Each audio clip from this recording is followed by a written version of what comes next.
Morning, everybody. I'm massively distracted by the babies already. So cute. Where are they? Welcome. It's lovely to see you all. How are you feeling, Dolly? You okay? Fine, yeah, good. Looking forward to the babies too. Oh, I know. I was just saying to Dolly as we were waiting to come in that kind of to sum up the tone of this event, I said to my boys this morning, I'm doing a work thing today. I mean, I don't really class this as work. This is much more fun. But I'm going away just for today. I'll see you later. And as I drove up the A303, I had 5 or 6 phone alerts for various life admin things. So I was thinking, getting the work zone, what am I going to speak to Dolly about? And my phone was popping up. Tupperware was one of them. I don't know why I had a reminder for Tupperware. Somebody needs Tupperware. It's lost. We can't find the lids. There's some kind of PE kit, indoor PE in brackets, in capitals. My God. And you know, it was really, I thought I'll listen to music, it will be lovely. And I just thought that was so apt for this session. So yes, I absolutely loved your book. Thank you. And I loved it for lots of reasons, but I think the primary reason for me was that I think we see a lot online about how we can't do it all. But sometimes that doesn't feel very helpful when you feel as though you are still expected to do it all. And therefore, I feel as though with your book, what you offer is like thousands of anecdotes from people who are managing to do a bit of everything. And that's why it's a very hopeful book, which, Yeah, I hoped for that, in fact. I mean, I think the whole doing it all thing always gives me the heebie-jeebies, because doing it all, my all may be your nightmare. Right. Some people's all is to do with wealth, some people's all is to do with health. Yeah. No two people's ambition for their family and their general life looks the same anyway. But I wanted it to be focused on the triumph within being a working parent, because it's so brilliant. And there were these occasional days when I was working full-time and had 2 small children, and just occasionally the sun would shine. I liked what I was wearing. The children were happy. You know, the childcare had worked out. It was in a good meeting, and I would feel kind of euphoric. Right. And it was occasional, but those euphoric moments would fuel the days that felt a bit more kind of haphazard or challenging. Yes. And occasionally you'd see another woman on the tube, and you could tell that she had a child. And once there was a woman, and she had a Paw Patrol sticker on the sole of her shoe, and I don't think she knew that it was there. And I just thought, you and I have just run the same marathon this morning, so it was a kind of mental high five. And it's a common ground unlike any other, isn't it? I think that's parenthood generally, whether you're working or you're taking some time out from work. But can you tell us a little bit about where the inspiration for Leaving the Ladder Down came from? Like, how did it come about? Yes, well, the Paw Patrol sticker, in a way.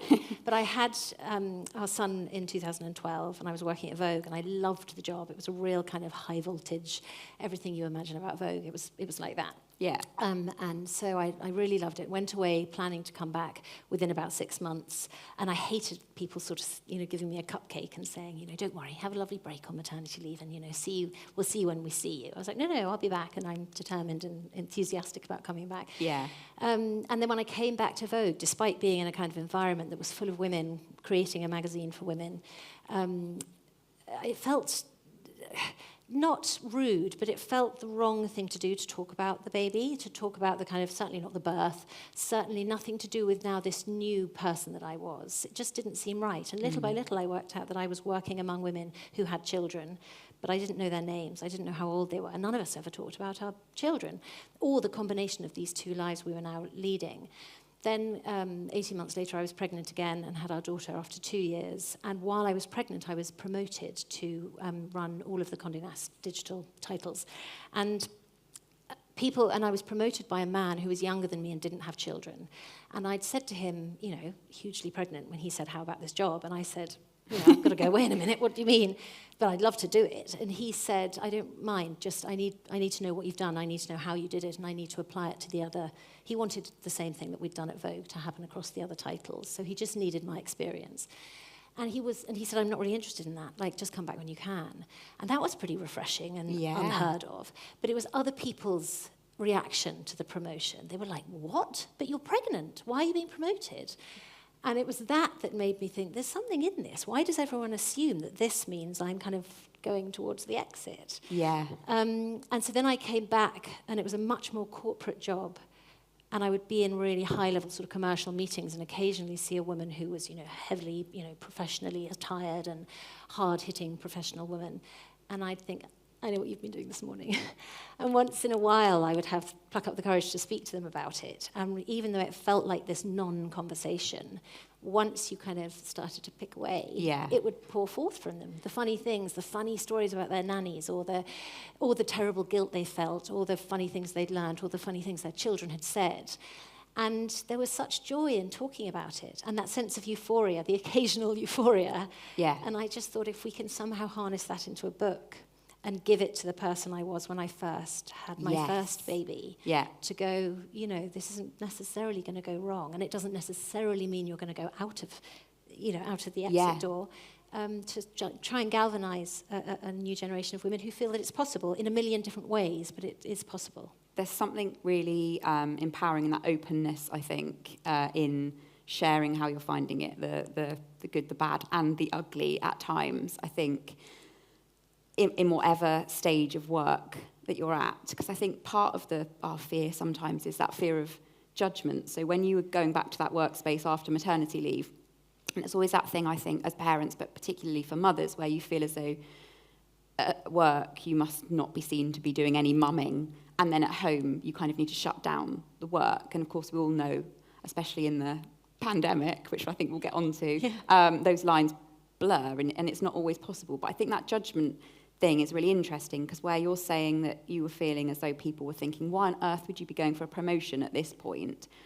I always felt silently judged for going back to work when I didn't have a particularly important or high-powered job in any way, so kind of, and not particularly well paid. I went back to another story is that I had left my career in finance because I was offered to go back 4 days a week, but I was basically having to condense 5 days into 4, but be paid for 4. Yeah, and lucky you. So I didn't go back after maternity leave. And then I got an admin job at a university, and I actually I'm probably the only person, I was the only person in that team that had ever cut their maternity leave short and gone back early. And I was quite desperate to get back to work. But it was part-time. And I remember feeling a little bit like I wanted to be able to say to somebody, well, I'm an anaesthetist, or I'm a lawyer, or I'm something important, because that will justify me. That's why we're doing nursery, and grandparents are coming up once a fortnight. Not just actually, I really feel like part of my identity is missing if I don't work. Like that felt. So you're apologising, right? Even for doing. I think there's so much apology in it all the way through. And there's a woman actually in the book who said that before she had children, she went to work. She was a journalist, and her boss would come, and she'd get to her desk in the morning raring to go, and her boss would turn up and say, "Oh God, thank God I can have a rest. I've just put 3 different children in 3 different schools." And this younger woman was thinking, "Why do you want to rest? I'm all fired up for the ideas meetings."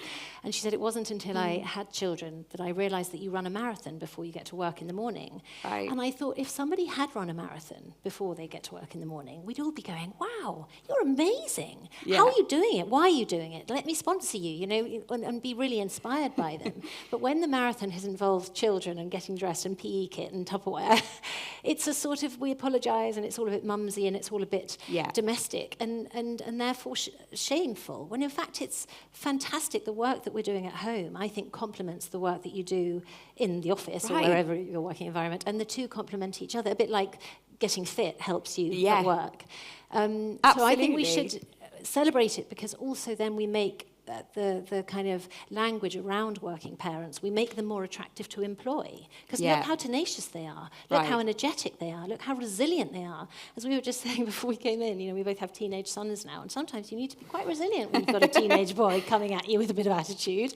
And, you need that kind of resilience, and there's that skill set in, you do. In your and colleagues. Actually, I think that's something that's often overlooked, is we focus on what's missing from what the parent is lacking when they come back to work, rather than the additional kind of skill set that they're bringing. There was a fantastic story in the news, I think it was at the end of last year, about a family who were coming home from holiday in, I think, Corfu, and there was a problem with the kind of departures announcements at the airport, and it all kind of ground to a halt. There were too many people kind of in departures, and so no flights were going because it was basically jam-packed and it was a bit of a gridlock situation. And this woman from Devon, I think she's called Faye, who runs some kind of management consultancy company or similar, took over the tannoy at Corfu Airport because the one person that was there was incredibly flustered and just didn't have basically gone, I'm out, I can't deal with this. So she said, can I? And she took over the tannoy.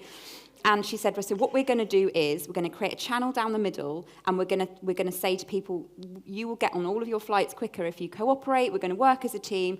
This flight are going to go here, let people through the middle here. And I saw the headline, and I thought, I would bet my house that this is a mother. Yes, I would bet my house because she, if you want stuff done, it's like, right. And it was, she was was bringing 2 teenagers home, and they were probably grumbling, and she thought, I'm not having this. Let's sort this out. But just stuff like that, where you just think the kind of power that you can, you can add. And the thing is, so if you focus on the ability and focus on the achievement that's going on every day, then it stops being such a thing. The whole working parent thing on should we employ them? And yes, okay, look at how brilliantly they're doing. Look at how much they're achieving anyway. And so you might need to just dial up the flexibility a little bit, because she needs to get home to pick up from the nursery at 5 o'clock. Yeah. It becomes the least interesting thing about that person. What's most interesting is what they're achieving, what talents they're bringing, what, everything else upon their CV, beyond the fact of, whichever children they may or may not have. Yeah. We mentioned COVID, and I know that both you and I share the experience of attempting to write a book during a global pandemic. How was it for you, Dolly? Oh, God, it was awful. I was really smug because obviously everyone was going to make sourdough bread and write a book. And I got a book deal on February the 15th, I can't remember what it was, but just before March 20th, which was when we locked down. So I thought, great, I'm going to be paid for my book, smug as anything. And then obviously 2 children and homeschooling, and so I didn't really write much. I didn't make any sourdough, but I didn't write much of the book. But I started to interview, because I'd worked out that I needed every sort of possible background, profession, every sort of person to be included in the book to make it a kind of viable narrative. And so I was interviewing all of these people, and it was really wonderful, and everybody had somebody they wanted me to talk to as well. Yes. And so it was just a kind of constant and it was more than rolling. it was 200 more than 200 accounts in the people. end. So if you've not read the book yet, there are more than 200 accounts, and they're from a really diverse background and positions in terms of where people sit in terms of working or not going back to work, or kind of the full, which I think is really important. And age range as well. Yes. So, in fact, the oldest person in there, Mrs. Burstein, who we were just talking about, who very sadly died 2 days ago, she turned 100 in February, and she's in the book talking about her experience of working throughout. So I wanted it to be, I wanted everybody who picked up the book to be able to recognise something of themselves in it, so that they could kind of relate to it. So that was really fun. I spoke to people for over an hour each. And the downloads from them were unbelievable. They were so emotional and so funny and so full of kind of pride and self-worth of having done whatever they'd done in whichever kind of order that they'd done it. But then I cut through each of the interviews and kind of made buckets of content. So whether they were talking about childcare or their return or guilt or health. So then I had these big, sort of huge documents of all the relevant quotes to that subject. Such a big project. Yeah. And then one day I was you there in lockdown as well. Mummy's just doing a... Mummy's just doing a tiny little job. Just doing an interview. And then one day I thought, okay, I'm all sorted. And I had really to discipline myself to not talk to anybody else, despite all of these offers coming in of all these other people with their brilliant stories. I had to stop at some point. And there was one day, it was a Saturday, and I got childcare for the weekend, and I thought, right, today I will write my book. And within about 2 hours, I was in floods of tears. I don't know what to do. It feels so heavy. Yeah. But then it was great, eventually. It's weird, I hate the phrase, but you get into the flow, don't you? And you just have a day where it starts. But the problem is with when you're also in parent mode is sometimes that flow is, this goes for anything, interrupted and then some. So for me, I had the same with my first novel, Stepping Up. I was under contract to write it, and all the stars had aligned, and Wilf was starting nursery, and I was like, this is it. I'm going to write a novel, guys. This is going to be my job. And then nursery closed, and the kids were sent home from school. And so I was writing the novel at the kitchen table. My husband was then in the civil service, so he was a key worker. So off he went in the mornings. And I just remember, like, chapter 1, and then next to me was like one of those phonics videos playing. And I had a child in reception that was trying to learn phonics. I mean, hats, and everything else off to teachers. Because I just remember we were doing the A sound, AI, and it was like... And I think I just remember my husband kind of found me at the end of the day, and I was going, and I'm in pain, and blah, blah, and it was just like going through the sound of the phonics. And then I had, a toddler who watched like 10 hours of Bluey a day, because I was like, I need to get this book written. This is not how I saw it. It was I know. I imagined it to be, the Italian writers' retreat, and looking over the lake and sort of, typing away. And we were potty training as well. And I just remember being like, I wonder if you kind of imagine all the novelists that you've admired and thinking, were they kind of chasing a bare-bottom toddler around the garden? We did have nice weather, I will say that. It was warm, at least. Weather. But not without its challenges. We've touched on this a little bit already, but I would love to talk to you about the concept of guilt, and more specifically, mum guilt, which I think comes up a lot. It's something that I've blogged about in kind of the early days of being online. And what I will say about my early blog posts is that feeling that you had when you went into work, where it was like this sense of motherhood, it doesn't feel as though I can share it. I've realised that I just don't possess the filter of realising what's appropriate to share. What I love about you. And therefore I would just go, bleh. So I would turn up to like a breastfeeding support group, and somebody would say, how's everybody finding it? And unfortunately they came to me first, and I went, oh, it's awful. It's so bad. And then I listed all the ways in which everything was hurting. And then they went to the next person, and she said, I just feel as I'm cherishing every moment. Oh, God. It's like, it's like... and I obviously, I didn't go back. And I would say that choose your space wisely, because I then went to a monkey music class, locked eyes with a mum across the room who was reluctantly doing the monkey dancing. And she went, do you want to go out properly, next weekend? And I was like, so you find your tribe. But yeah, that concept of mum guilt... when discussing working motherhood, and I wonder, how do you navigate that feeling that you're not quite doing enough at home or at work? That's the thing, isn't it? Because you're pulled between two places. And have your feelings around guilt changed since writing the book, do you think? Yes, definitely. I mean, when I first had our son, I remember standing outside Vogue House, which was what the name of the office was, which I always love. And I was sobbing on the phone to my husband, saying, I feel so guilty. I don't think I should be doing, I feel so guilty. And he said, it's so unfair you feel so guilty, because we leave the house at the same time in the morning. We know that he is happy and he's safe, and we like the nanny, and everything is and we're lucky to have a nanny, and we're all in good shape. It's so unfair that you have to carry that, put it down. Excuse me. And so, and again, that was, something I just felt very isolated in, thinking that I didn't talk about it because I felt too guilty to talk about it. I felt ashamed that I was, and you're caught in this bind. Many people in the book say they were caught in this bind of not feeling like a good enough mother because they worked, but not feeling like a good enough employee because they have children. So you're just, failure in every way. But I think... I didn't want to talk about grief. I didn't want to talk about guilt in the book, because I felt it was a cliche, and it's kind of intoxicating. I say I feel guilty, and you say you feel guilty. And you make other people feel that they should feel guilty. But everybody mentioned it, and everybody I said to ask the same sort of standard questions to begin the interview, and I'd say, so, what about guilt? And everybody said, oh my God, the guilt. So it's like, there's definitely a chapter in this, and I think it's the longest chapter now. Yeah. But I think it's because it's the single worst... That feeling, feeling guilty about anything is awful, but when it's kind of tied in with your emotions because often it's a feeling that you're letting your kids down in some way, and I personally have found that really hard to, even if I've made a decision that I'm going to be at this place at this time, you can't physically be in two places at once. And sometimes the pull of, and then you have the flip side of that is I had a day when I pulled out of a big work event because I couldn't miss my middle son's first sports day. I was like, he's already going to have a complex because he's the middle son, and if I don't make his sports day, we're just going to exacerbate things. So I will be there.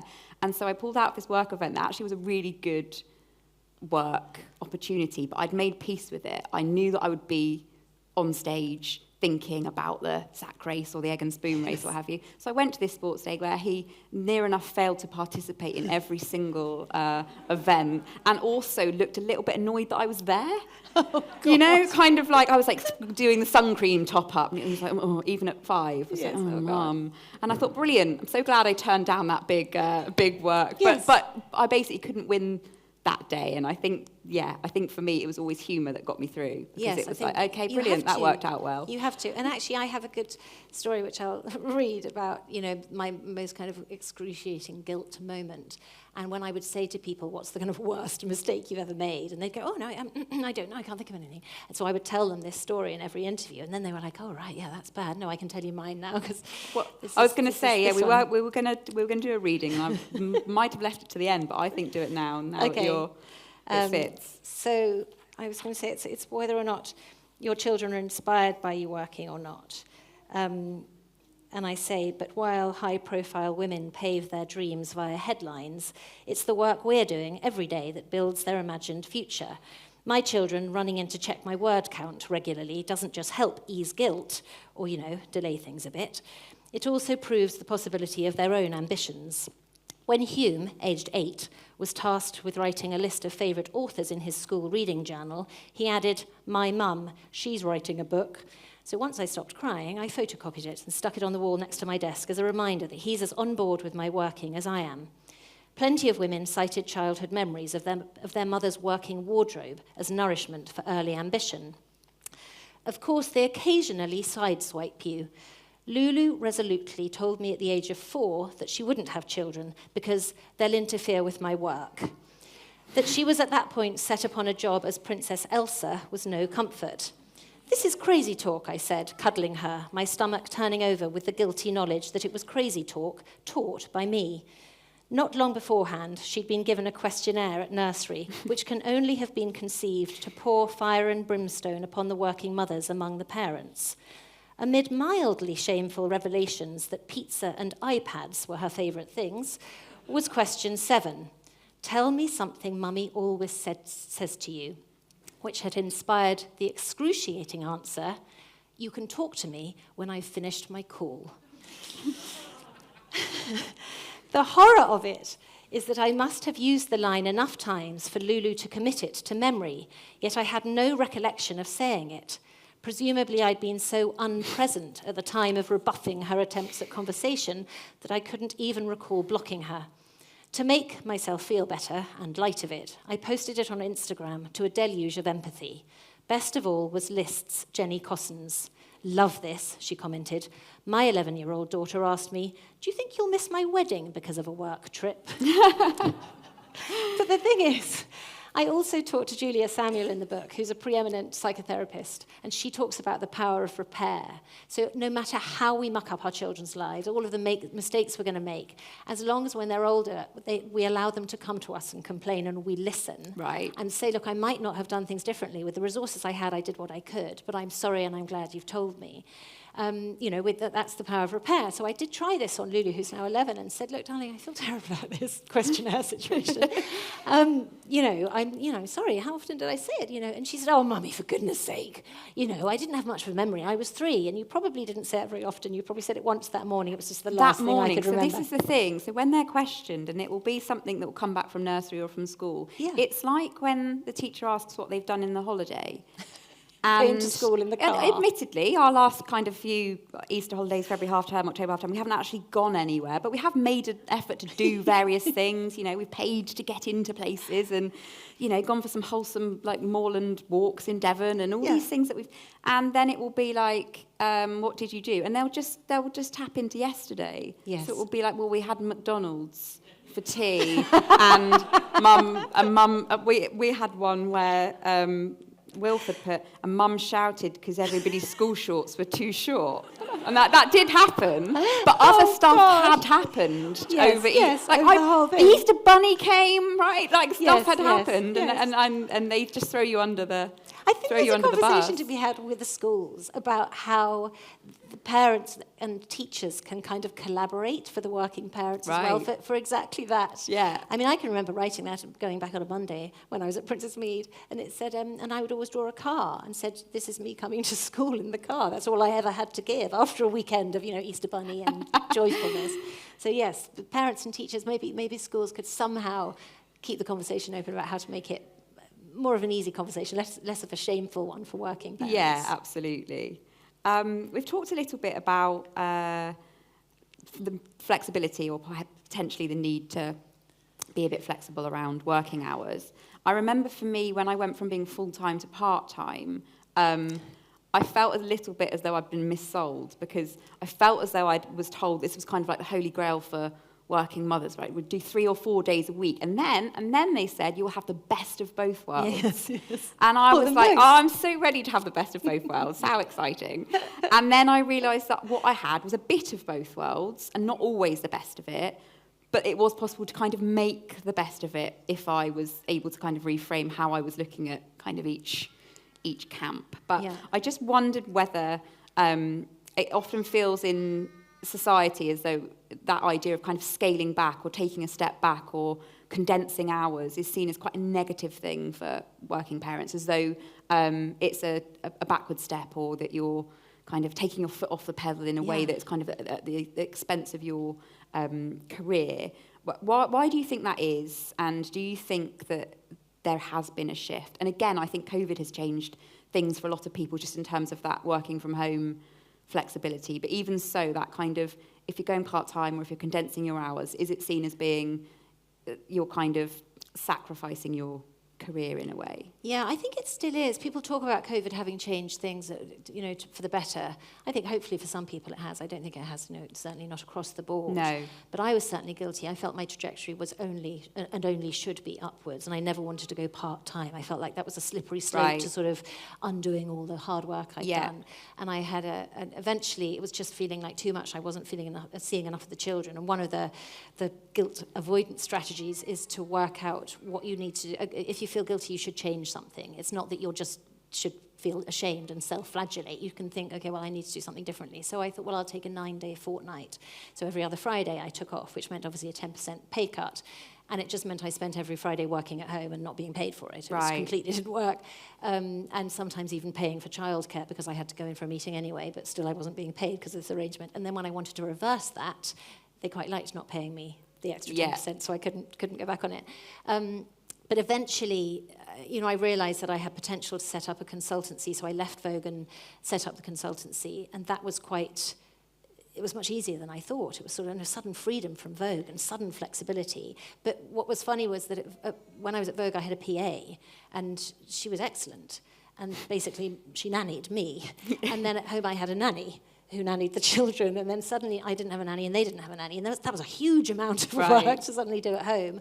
But it took a while to get into the swing of things and to organise myself and to sort of a proportion part of the day to work and just it's a stop saying big yes to shift everything. to go from being employed to being self-employed, isn't it? Like I found going from having a paycheck, having an employer, paying into a pension somewhere, I thought I never planned to not do that. I was always happy to be employed. And then when the blog kind of took off unexpectedly, and I was like, actually, I'm gonna give this a go. I've been offered this book deal. I'm gonna go for it. And so I went self-employed at that point, and the whole thing felt so ridiculous in that I felt as I was having these meetings with people, but in my head I was thinking, I am a child. I mean, I'm not a child, but when you think, I'm not responsible enough. What do you mean an accountant wants a meeting? Or what do you, you've got to do this, you've got to do this, we've got to file this for Companies House. And I remember thinking then, maybe the grass isn't greener. Like I've had several of those moments where I feel as though if you're working and you're employed, you feel as though all you crave is that flexibility to be able to say, actually, I can go to sports day at 9:30 on a Thursday. And I have that flexibility. And luckily, of my 3, 2 are a bit more into the sports days, so it's not completely, I'm not completely redundant. But then also, you're never able to put that work in a tray or nobody else picks it up. the work that you haven't done, especially if you're, for example, writing a book, those words just sit there unwritten, and you have to make up the time. So I find that I'm invariably spend my evenings working quite late since I've been self-employed, but we'll turn up at the school gate sometimes, and I'll do the classic. We're saying about having, gym gear on. Yeah. I often put my gym gear on in the morning. I sometimes then take the same ungymmed gear off before I go to bed. But in the morning, I think to myself, if I put a sports bra on, I'll have to go. Yes, I don't always go, but it's the thought is there. But I sometimes think, again, the judgment that people are thinking, well, that must be nice. Kind of, she manages her own time. But I'm thinking, but you don't see, 9 to 12 p.m. at night where I'm in full troll, like, editing mode. Yes, yeah. Dressing gown on, like, powering through. Whereas there are days when I think I would quite like to leave the office at 6, or, I mean, no, not everybody leaves the office at 6. Some people work shifts and what have you, but to have a set, like...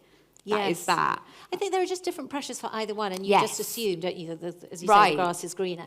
But I think because you see the good bit of somebody else's day sometimes, so you think, I always think this. I'm terrible. I think, that must be nice. Yeah, think, I know. And if you talk to them, actually, you've got a lot more in common than you think. That was the thing about the book, the streams of the threads of commonality that go all the way through the book, whether people are self-employed or employed, or all of the different professions. So many of these things are people have in common rather than and setting across us the against generations as well. And I think that's true for kind of parenting in general, and that feedback that you get. I remember when I first started writing, like, warts and all blogs, and generally the feedback was really, really positive, but occasionally you would get somebody that would say, don't have kids if you're just going to moan about those them. helpful people, I know those. Etc. And it used to really upset me, because I used to think, I need to sit down with this person to prove that I do actually really love my kids. I just find it hard. I feel like two things can be true at once. But okay, you've decided that I'm a terrible parent.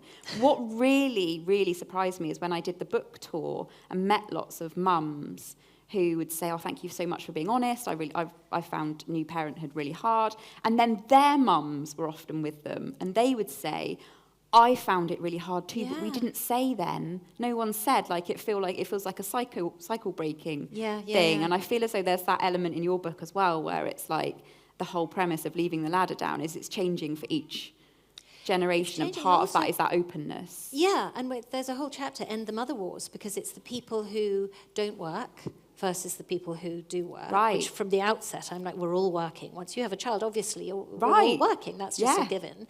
And then there are people without children versus the people with children. And all of these different things being set up against each other. And actually, we've all got an awful lot in common anyway. Yes. That because we think it's a war, because it's called the Mother Wars, that's just a kind of given. We're frightened to talk about our position in the war, but nobody's taking a battle stance. We've all got a lot more in common than otherwise. And actually, I did a talk the other day, and one woman stood up. It was about 50 women and 2 men. And one woman stood up, and she said, I'm just here to say, I don't have children, but I was brought up by a full-time working mother. And I was a latchkey kid. She described herself, I think, in the 80s when people let themselves in after school. And she said, I'm incredibly happy. I've got this, wonderful career. I didn't have children through choice, but I just wish you would all, not feel guilty about working, because I've had a really fantastic life. That's so nice. And it was so nice that it brings that once you start the conversation and make it welcome, and there's so much secrecy and so much... people have to hold themselves in silence when they're, going through infertility at work and all of that. If people feel comfortable and want to be included in the conversation, it makes everybody's lives easier to kind of understand how to treat each other. It shouldn't be taboo. Do you think that because you're so right, there is often that it's seen as there's kind of two camps. You've got you've got your working mothers, and then you've got the stay-at-home mums, which is an awful expression. I hate it as well. Who stays at home? No one stays at home. Yeah, never stay at home all day. That is the worst thing you can do. No one does. I'm having, the days when I'll be like, just have a home day. Oh, no. No, just get out. I mean, the park is awful. Just go there. Just go. Everybody will be happier. I really remember having that feeling of, I remember somebody, when I went back to work, somebody who had decided not to go back to work, and she had described herself as a full-time mum. And I remember being really upset because I remember thinking, but I still feel like I'm a full-time mum because I never turn the mum off, right? No, like I'm no, at work, but I'm still getting calls from school, and I'm like, oh no, I've forgotten to order the lunches. I'll just quickly log on to the app. And loving and worrying and stressing. And But I was like, actually, maybe we just try to give ourselves... Sometimes we just try to give ourselves labels, because I think motherhood in so many ways changes and can mess with your sense of identity, that it's really natural to want to cling on to something. So I feel as though sometimes it isn't done in a way that's kind of attempting to provoke kind of a reaction, or it's just, we all feel as though we need to justify ourselves a little bit. I think so. And I feel strongly that, you know, the sense of identity we get from work, and your work might be, you know, the caring side of life. It might just be that you're not professionally employed, but the work is at home. But we have this sort of individual identity, and it's a bit woo-woo, but I keep saying to people, it's like a candle, and my candle was very much about, you know, my professional life. Yes. And then the babies came along, and the parenting part of life kind of buffeted that candle flame quite a lot. I wasn't quite sure where I was going to be.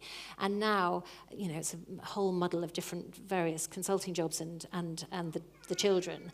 And is the candle still light? Is the candle still light? Because eventually they'll grow up and leave home, and I want the candle to still not have completely gone out. Yes. And so it's working out how you keep a sense of identity somewhere, so that you could just, I mean, that can just be caring for yourself. It can just be looking after yourself. It doesn't have to be about being professionally employed. And listening to what it is that you want, and accepting that also that might change. Yeah. So for our boys, I did maternity leave for Henry and Jude.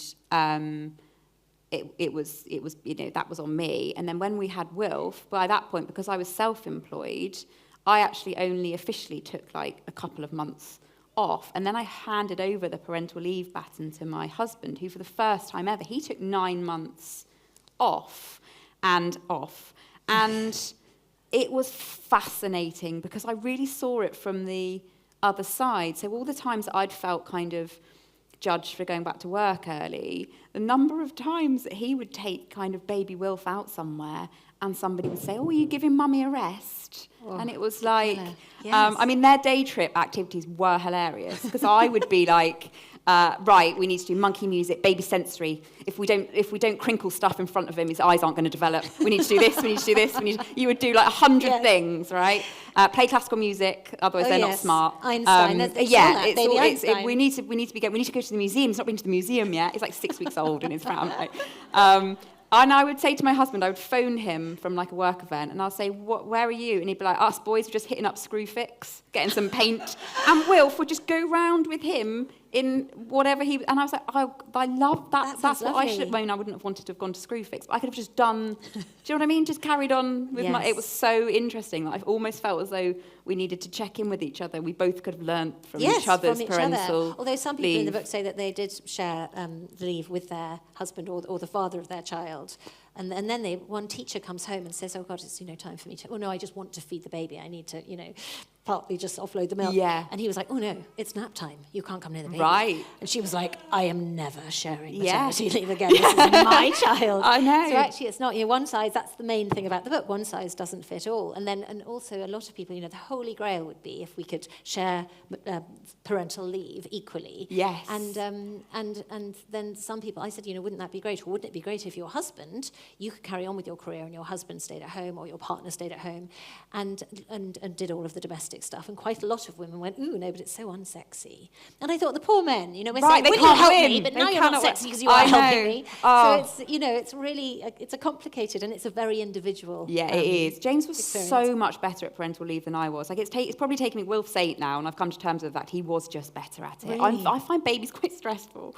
Like other people's babies are very cute and lovely, but I just found that like sense of responsibility, what I need to be doing, what I need to be constantly kind of feeling as though I had to measure up to other mums, where obviously James didn't feel like he had to measure up to other mums. He was just quite chilled out about the whole thing. There's also somebody in the book who talks about maternity leave. All she remembers is the constant whir of the washing machine in a really lonely house, and that really resonated. It was the jumperoo for me. God, you know, the jumperoo, like the... Yes. And when the circle of shame. The circle of neglect. We called it. And the batteries start to dwindle, and it starts playing like quite a creepy rainforest, and you're just like, you're there, and you know, your eyes are hollow, and it's like, and you just think, oh, I need to get me back to work. I met just a couple of weeks before I had our son, And we went to a dinner party, and she was very, very keen. I was having a C-section, to my shame. Which I'm not ashamed of, but some people are ashamed on my behalf. Anyway, I was having that, and she was very keen that I shouldn't, and she wanted to be my doula, and I'd never met her before. It was 2 weeks before I gave birth with her. It's like, I feel it's quite forward, so much, but no, yeah. right. Anyway, off we went. She went home. I went off, had the baby. And a couple of weeks after he'd been born, she turned up at our house, and the doorbell went, and I was thrilled. It was more than 2 weeks. It was probably, 3 months in, and it was lonely in a sort of dark October afternoon. And so the doorbell went, and I thought, yippee, adult company. I opened the door, and there she was, and she handed me a book. I saw this book. It's got your name on it, and I just, had to give it to you. She was really sweet. She was trying to make friends. The book was called Dolly, The Story of a Ghost Baby. I was like, okay, I think I need to go mute. And off she went. And I rang my husband and said, oh my God, this is a psychopath. And he was like, no, I can't come home again. And I'm sorry, I'll see you in a minute. I'm working. Working. And so I just grabbed the baby and put him in the pram. I don't even think he had a nappy on, and sort of shoved some blankets on him and just left the house. And I couldn't even put the book. I was so crazy and hormonal. I couldn't put the book in our dustbin because it was too near the house. I had to take the pushdown and take the book into a public bin and then go home, which indicates how crazy I was. But that woman was, crazy. I love the moment that got edited out, sadly. It's funny you say about the C-section, the judgment, the sense of judgment. I remember having the same kind of but online discourse around breastfeeding. Again, it was pitched as breastfeeding versus bottle feeding, as though there were two camps and everybody hated each other.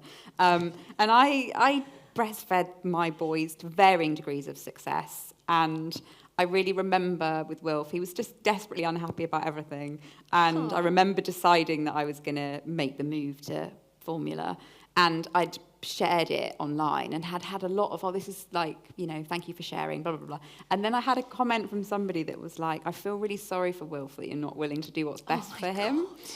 And then Thank I you thought, so much. obviously, I'm hormonal, my boobs were out here, cabbage leaves at the ready. Oh, it was God. like, my husband was like scared for his life. And then I was like really upset. And then I thought, I wonder if anybody's going to reply on my behalf. And I'm not going to say the word because we're being recorded and there are little ears in here. But if you think of the worst word that you can call someone. Yes. So she'd said, I feel so sorry for your son that you're not prepared to do what's best for him. It's a real shame that you're a lazy mother or something like that. Wow. And then one of my followers just commented, yeah, well, it's a real shame that you're a... And I just thought, they've just done it. They've just done it for me. And I was like, that's it. And then we all got on with our lives. But no, there's huge judgment in that. Huge. I went back to work after our first, shortly before Prince George was born. Yeah. And there was a rumour that the Princess of Wales, as she is now, she was Duchess of Cambridge then, was going to have a C-section due to health reasons. Yeah. So her name, anywhere, when we were writing online, as we were for Vogue, creates huge search traffic. So I wanted to write something relating to this rumour. And I, having recently had a C-section and experienced my own sense of judgment, wanted to write about the fact that nobody should care how this baby appears out of her body. It's she none should of be our business, unfettered right. by our judgment. And anyway, she's going to be hounded about what she's wearing on her way out of the hospital. Let's leave it at that. So I wrote what I felt was quite a tongue-in-cheek article about, it's really useful. You can have a manicure, you can diarise it, and get your husband there on time, have your hair done, blah blah blah. And before if you choose for the baby to come out of the carriage roof, I put or something. Anyway, there was a deluge of drama, and there were comment sections in those days under the Vogue articles. And they actually started a hashtag Fire Dolly Jones campaign. Amazing. And some of them were commenting, this woman clearly has never had children, and if she has, they should be pitied. I was Right. like, oh my God. Wow. And actually, I was laughing, and I called the editor, it was all over the weekend, and said, this is happening, there's this kind of war happening online, and she laughed and said, just ignore them. But the more, because it all, it becomes sort of intoxicating, there was this huge drama going on, so eventually actually we turned the comments off, because the sense of judgment coming at me, it was quite frightening. Oh yeah, there's nothing quite like going below the Yes, line on an article to see what everybody's got to say. I could ask you a million questions, Dolly, but I think it would be nice to see if anybody here has any questions that they would like to ask either of us about the book or how to juggle working motherhood. Hi. I know that, baby. Baby bounce. You never stop doing it. Oh yeah, there's one up there.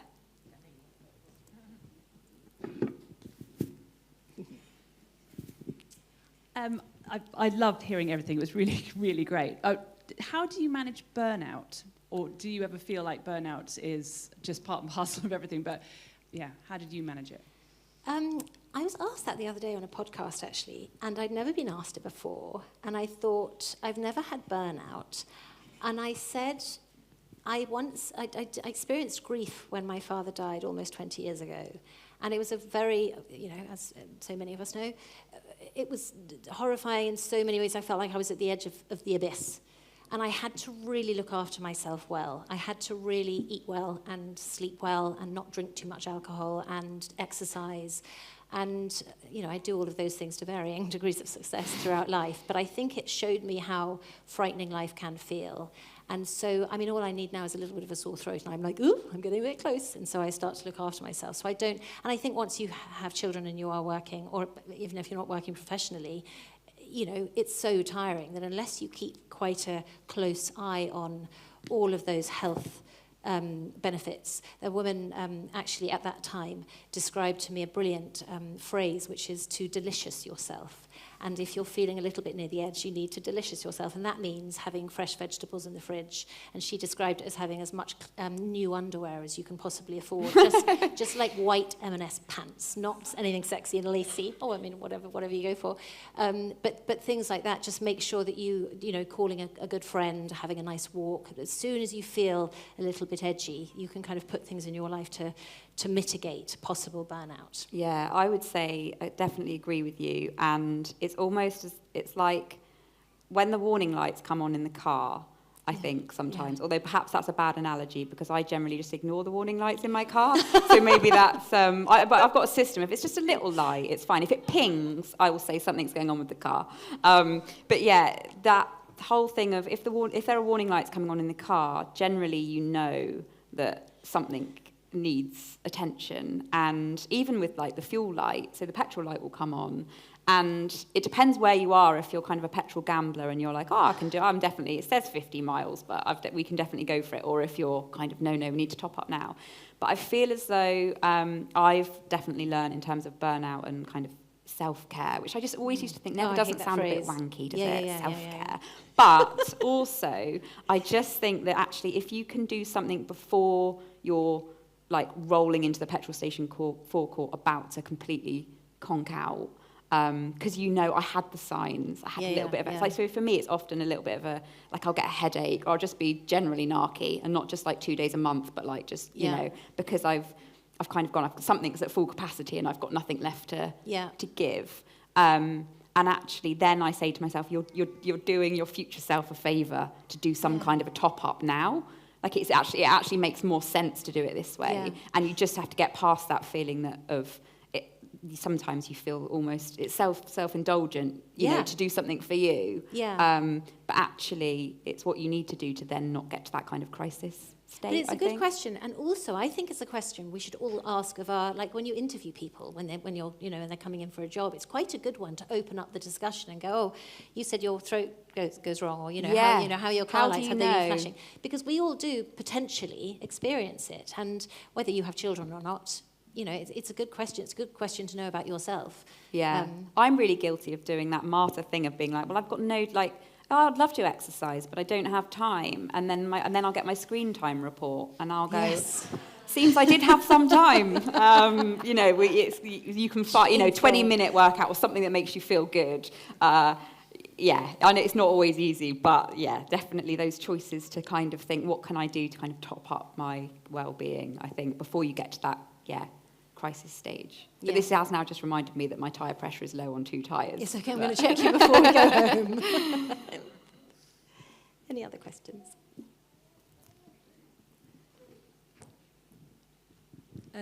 Hi. Actually, one is executive, one finance. So I have a question of what do you think is the right length and pay for maternity leave? Oh. Because we now have statutory. I had 12 weeks of maternity leave in my company, American one. So, it's really, really challenging. So I wonder. Yeah, it's so challenging. It's really challenging. I mean, there's not, as I said earlier, there's not one size fits all. I think, some big corporates corporate businesses try and get away with a lot. But there are small businesses for which it's a huge pressure. They can't employ lots of women who will then go on maternity leave. They can't afford to keep going. What I try to encourage is for people to have open conversations about this. There was the woman who was running Vogue when I was working there kept writing in public discourse about how inconvenient it was to have people being pregnant in the workplace. And my point is always that, yes, pregnancy is inconvenient, so is grief, so is illness, so is the human condition in all of its different ramifications. So when you're going in for a job, I wish these conversations were easier to say, look, clearly I might have a child at some point, or clearly you might have a child at some point, and so how are we going to handle this? How can the business afford to support me, and for how long? Because at the moment, the woman going in pregnant feels on the back foot. She feels guilty for kind of upsetting the status quo, and the businesses feel nervous about saying anything because they feel that legally they might say the wrong thing, so therefore the conversations aren't had. And it doesn't need to be taboo. It's just the same as if, I always say, if somebody had had a car accident and they're coming back into the business afterwards, you'd say to them, so do you need a different desk or a different chair, or shall we move your chair away from the corridor so your broken leg isn't sticking out? You know, if we can just take away the kind of pain of the awkwardness, then we can have real conversations about what the potentials are, because there are businesses being built with maternity at front of mind, and you know, it doesn't have to be in any way shameful or complicated. But I don't think we can say what is the perfect amount of time, because also everybody's different. Some people want to come back after 2 weeks, and some people want to come back after, 9 years. So it's a difficult one to answer, really, because every business is different and every experience is different. What do you think? It's so hard. I mean, I never feel as though, even though I cut my maternity leave short second time around, I think it comes down to that options and choices, and I think you should have it would be nice, wouldn't it, to have, if you had that year and it was like you're going to be okay for that year from an employee's point of view, would be remarkable. But it's not. It just causes so much stress and if depending on where you are in the employment chain, or how long you've been there, if you're reliant on statutory maternity pay, that's not enough. But also, it's not a given that a year is good for everybody. Some people cut their maternity leave short, and going back in after a year can be quite rocky as well, because people, things change. The business changes all the time. And Alex Shulman, who is the editor of Vogue, who was, caused these difficulties for me by writing these articles. And by the way, she was a brilliant editor and a fantastic support to me in the job. And she's interviewed in the book, and we talk about these articles that she wrote.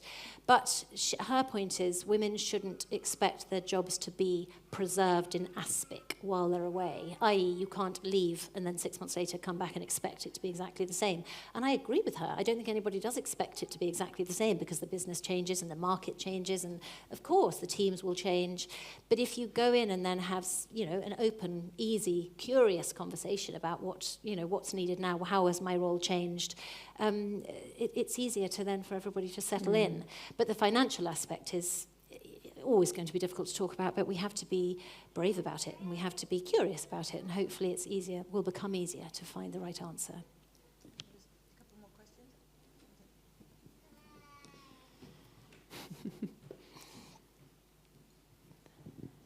You mentioned that your babies are now growing up and you've got teenagers. Just curious to know, what are the challenges now that the children are a bit older whilst you're still maintaining a career? I would say, first of all, that when I had babies and toddlers, and I ever dared to express that I was finding it difficult, people with older children would love to say to me, just you wait. Oh, God, I hate that. Oh, if you think this is hard now, love, just you wait. And on the one, now I have a 14-year-old boy. On the one hand, I get it, the tongue-in-cheek, humour and what have you. But still, for me, nothing is as hard as I found the early years. And I'm touch all the wood, because I might live to regret this. We've got a lot of teenage still to go, but I'm absolutely loving the teenage stage so far. I mean, it's not without, the challenges are just completely different, which is the other cliche that people said. Oh, it doesn't get easier. But I mean, I think it has got I think it has got easier because you can easier. talk to them, you can communicate with them, and they can Yeah. talk back, obviously, which is... Or sometimes it's just grunting, but you Yeah, interpret. sometimes it's just grunting. You interpret the grunts. Yeah, they can feed themselves. But yes, they can do a lot. But I think the challenge for me at the moment is all of this huge deluge of discussion about screens and the whole toxic masculinity and manosphere and how you bring children up to feel confident. Are they going that way or that way? And what infuriates me about the whole non-working mum versus working mum thing is that the people who are tasked with talking to these teenagers about how to grow up in this environment are non-paid people. So like we should have ultimate respect for them because it's a complicated, intelligent, strategic discussion. So I think that's I don't know how much of it we're all being wound up by what's in the press versus how much of it is actually real. But the screens and the toxic masculinity, we are navigating it's like the hardest time, isn't it, to kind of to try and have boundaries and work out whether you're being unfair and whether it really is true that every single other person in year 9 has X, Y, or Z. Oh, yeah, exactly. Because they're the first generation of digital natives, I read the other day, and we are the generation who, grew up without phones. So they think we're, the olden days is very much our childhood to them. Yeah. So that's quite... But they're fun as well. My teenager, he's really into music. He loves going to gigs. And so this is all we do. This is all I do now. That's all I have in the diary is like in a few weeks' time. In a few weeks' time, and there's these 2 like indie bands that he wants to see, and we're going to Sheffield to watch one and Manchester to watch another. And I'm so looking forward to spending time just us two. Obviously for him, he's going to be so nice to me because he's like, she'll probably buy me a t-shirt. Yes. It's all good. But I feel as though I connect with him in a different way. And we did not get on when he was a toddler. We just didn't. No. We just didn't. We didn't gel. And we gel so well now that I'm like, I hope that offers some hope. That teenagers are not... I hate that cliche, the teenagers are going to be awful. Some of it. I mean, the mess is true. The messiness, the nagging, the inability to remove underpants from jeans before you just put them on. And being treated as uncool is quite annoying, because I feel quite cool. Right, you are cool. Really we are cool. We're super cool. So I find that quite irritating. Sometimes what did I say to him the other day? I said something. I said, I saw something on Instagram. That was my first mistake, because, teenagers, whatever you see on Instagram was on TikTok 6 months ago. Yes. So I said, blah, blah, blah, everybody's saying this now. And Henry just went, no one is saying that, Mum. Literally no one. So, okay, right, that told me.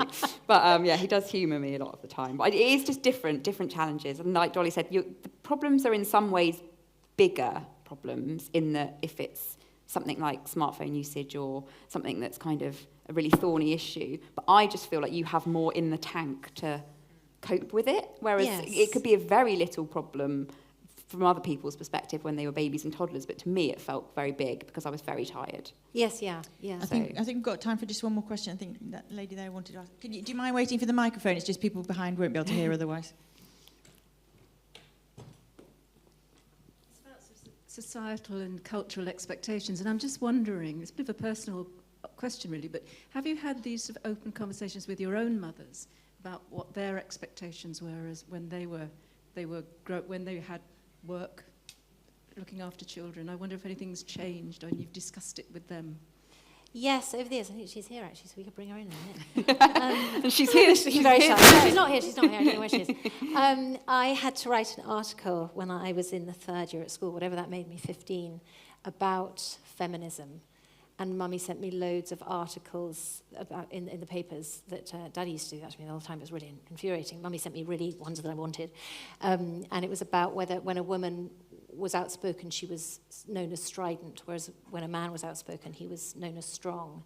And so I talked to her a lot about all of that throughout my school life, and she unearthed that article for me when I was writing the book, actually. So it was always part of the... I had a brother I have an older brother who is only 16 months older than me, and so we were always brought up as absolute equals.